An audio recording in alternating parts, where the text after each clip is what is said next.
guys, welcome back to Top 10 Gaming. I'm your host Kelly Pally, and today, in celebration of Pride Month, we're counting down the top 10 gay video game characters. Despite the title, we're including LGBTQ characters from mainstream games, indie games, and also historical ones to boot. We also avoided putting characters on this list that the player can choose their own sexuality, like Mass Effect, Fallout, Skyrim, Saints Row, etc., since it's the player's preference. But awesome that sexuality can be customized. In a game, that is. And we're just strictly focusing on characters who have been written as LGBTQ from the get-go. So let's jump right in.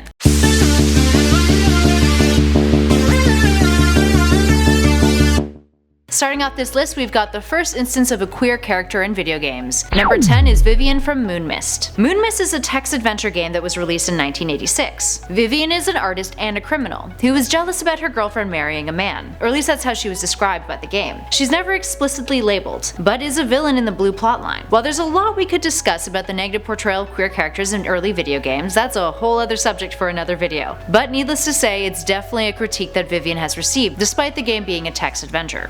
At 9, we've got another historically important but also fairly obscure game that features a whole cast of gay and lesbian characters, Caper and the Castro. Published by CM Ralph in 1988, the game was a murder mystery that was released for Apple Mac computers, and was distributed on underground gay bulletin boards. You play the role of a lesbian detective investigating the disappearance of a transgender woman in the Castro neighborhood of San Francisco. Unfortunately, the game no longer exists, and was later adapted into Murder on Main Street by Heiser Software, but was a heterosexual take on the original game. Moving on to the 90s, and at number 8 is Frye from Chrono Trigger. While Frye's sexuality is only touched on in one line of dialogue, it's widely accepted that the character is queer, despite lacking a label. But hey guys, labels aren't everything, sexuality is fluid. So Frye was a villain in the 1995 SNES RPG who many described as gender fluid.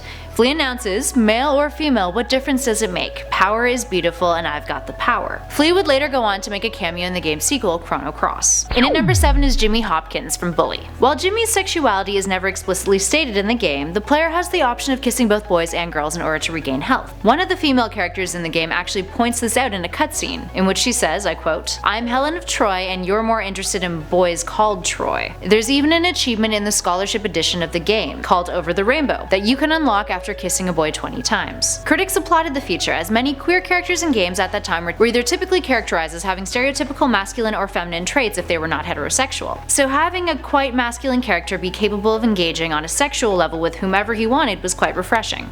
But also the player's choice, so make of it what you will. And at number 6 is Jacob Frye from Assassin's Creed Syndicate and Underworld. A statement that the lead writer on Syndicate made about Jacob indicated that the writers made a point of not giving him a female love interest. It was also stated that Jacob, I quote, needed to figure himself out on some degree after working with Maxwell Roth, and speculation concerning his sexuality became a hot topic after that. He was later confirmed as canonically bisexual by the Assassin's Creed official Tumblr. And at number 5 is Sam from Gone Home. Gone Home is an indie game that centers around your character coming home to an empty house at 1 a.m. Through exploration, you gradually uncover the mystery of where your parents and sister have gone. Your sister Sam is the main focus of this, with her leaving notes behind that fill in the gaps of what you're finding in the house, including the discovery that Sam has been struggling with her sexuality and has fallen in love with a girl. Lonnie brought her hair dye over today. Dyeing hair is weirdly intimate.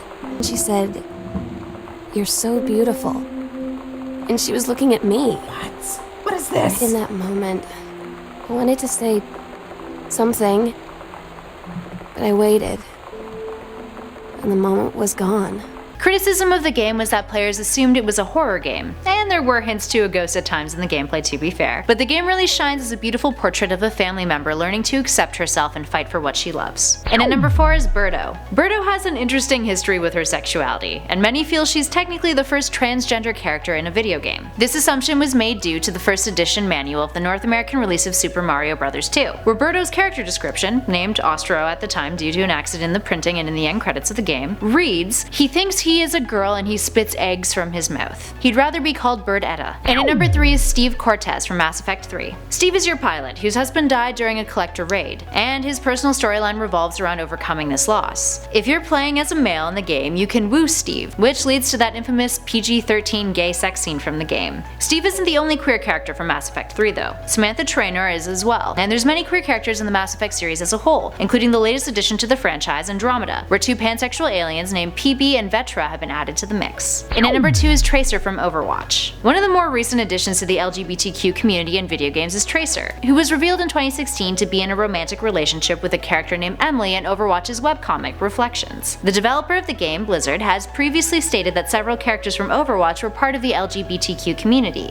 and gave a statement to Kotaku in which they said, "From the beginning we've wanted the universe of Overwatch to feel welcoming and inclusive, and to reflect the diversity of our players around the world." In the game, Tracer has the ability to control the speed of her passage through time, and is incredibly agile. And finally, in our number 1 spot is Ellie from The Last of Us. While fans had formed speculations of her sexuality from the original game, it was confirmed in the DLC Left Behind that Ellie's relationship with her deceased friend Riley was more than just friendly. In an emotional rollercoaster of a DLC, the two explore a shopping mall together as a final excursion before Riley leaves to join the Fireflies, something Ellie isn't happy about. The two share a kiss before being attacked by clickers who bite the two of them. And while the game ends before the effects of the virus take place, it painfully implies that Ellie had to watch Riley transform before realizing she was immune. Aside from her sexuality, Ellie has been praised overall for her characterization and development over the course of The Last of Us, and fans are more than excited to see where her journey takes her next, especially after the recent release of the follow-up game's trailer, where we get to see that she's grown up quite a bit, and has gotten really good at playing guitar now. There we have it, guys. Did we include your favorite LGBTQ character? Who else should have made our list? Give us a shout in those comments below and let us know. And if you'd like to see a part 2 of this list, let us know too. In the meantime, I'm Kelly Pally for Top 10 Gaming, and I'll catch you guys in the next one.